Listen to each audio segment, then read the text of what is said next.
आचरण व्यवहार को शुद्ध एवं जीवन को परिष्कृत करने वाला ग्रंथ गीता। कर्म योग काल जयी है। सामान्यतः व्यक्ति भयभीत रहता है कि अमुक मंत्र व कर्म कांड को अपनाते समय यदि कोई त्रुटि रह गई तो कहीं उसका फल विपरीत न मिल जाए। मंत्र पढ़ने में गलती तो विपरीत फल, किसी याज्ञिक प्रक्रिया की विधि में दोष हो गया तो लाभ मिलने पर शंका आदि अनेक धार्मिक सामाजिक विसंगतियों को हतोत्साहित करते हुए भगवान श्री कृष्ण ने समाज को कर्म योग का जीवंत प्रयोग दिया, जिसको सकारात्मक चेतना के साथ करने से न तो उसका कोई उल्टा फल मिले, न ही किए गए कर्म का कभी नाश हो। भगवान श्री कृष्ण का कर्म योग इसलिए कालजयी है। आसक्ति व विरक्ति। श्री कृष्ण कहते हैं, आत्म अनुशासित मन वाला मनुष्य जब अपनी इंद्रियों को वश में करते हुए विषयगत लगाव और विरक्ति से अलग होकर आवश्यक विषयों में विचरण करता है, धार्मिक याज्ञिक व आत्म साधना से जुड़े कार्य अथवा संसार को भोगता है, तो वह निष्काम ही कहलाएगा। यह सब उसके लिए परमात्मा का प्रसाद रूप हो जाता है और जीवन में प्रसन्नता प्राप्त होती है। विशेष यह है कि जब व्यक्ति मंत्र जप कर्म कांड आदि की प्रयोग विधियां अपनाते हुए आत्मा परमात्मा को पाने, जीवन के लोक मंगल उद्देश्य को पूरा करने का लक्ष्य सामने रखता है, तो न उसमें कायरता आती है, न ही वह अंधविश्वासी बन सकता है। इस प्रकार श्री कृष्ण ने गीता के द्वारा हमारे मंत्र कर्म कांडों को नई दृष्टि देकर नई ऊर्जा से भरा। उनका संदेश है कि संसार को देखो, भोगो, चखो, खाओ, पियो। संसार में जितने भी कार्य हैं सभी करना है, उनसे भागना नहीं है, लेकिन राग द्वेष से विरक्त रहना आवश्यक है।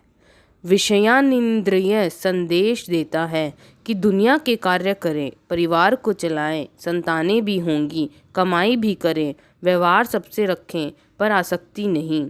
यह आसक्ति और विरक्ति ही अंदर पक्षपात पैदा करती है। श्री कृष्ण कहते हैं, इस प्रकार कर्म रूपी धर्म का थोड़ा सा भी आचरण बड़े से बड़े भय से मनुष्य की रक्षा करता है। वे कहते हैं कि पर स्वल्पम अश्व धर्मस्त्र त्रयते महतो भयात्महान्य, अर्थात ऐसा कार्य जिसके करने से व्यक्ति को बड़े से बड़े भय से रक्षा प्रदान हो, एक प्रकार का धर्म है। इसे कर्म का धर्म कहते हैं।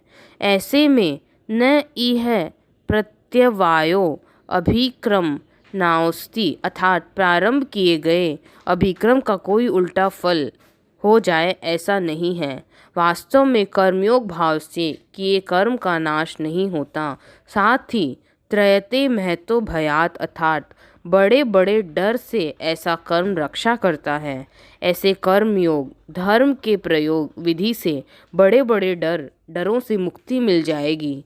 वास्तव में यह तत्कालीन दौर के जीवन से जुड़ा बहुत ही क्रांतिकारी कदम था।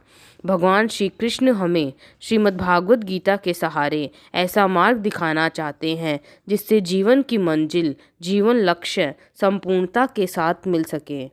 दिव्य संवाद ग्रंथ है गीता। गीता को दिव्य संवाद ग्रंथ भी कहते हैं।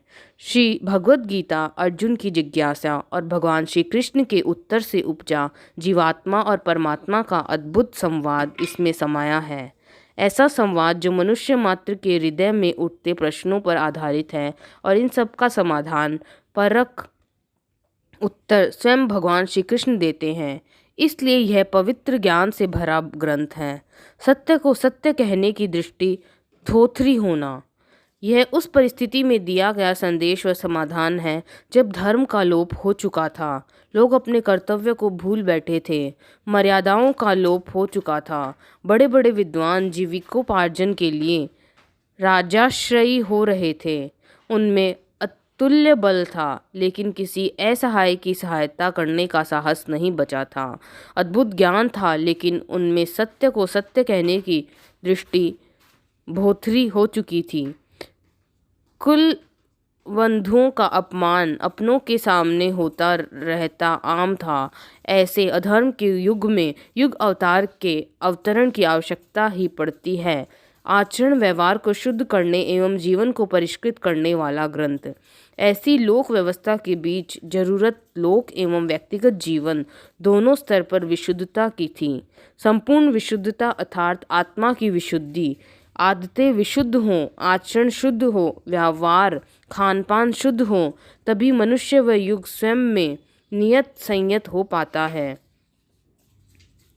तब व्यक्ति पूर्ण मर्यादित, पूर्ण नाप तोल के साथ बोलने, चलने, खाने, नींद लेने आदि के अनुशासन पालन में आ पाता है।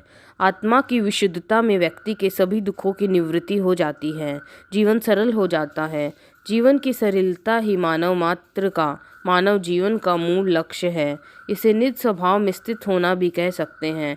निज स्वभाव में स्थित होकर किए गए कर्मकांड ईश्वर आराधना, लोकहित के प्रयोग बन जाते हैं। इस प्रकार श्रीमद् भगवद गीता को संपूर्णता में देखें तो यह प्रत्येक स्तर पर आचरण व्यवहार को शुद्ध करने एवं जीवन को परिष्कृत करने वाला ग्रंथ है।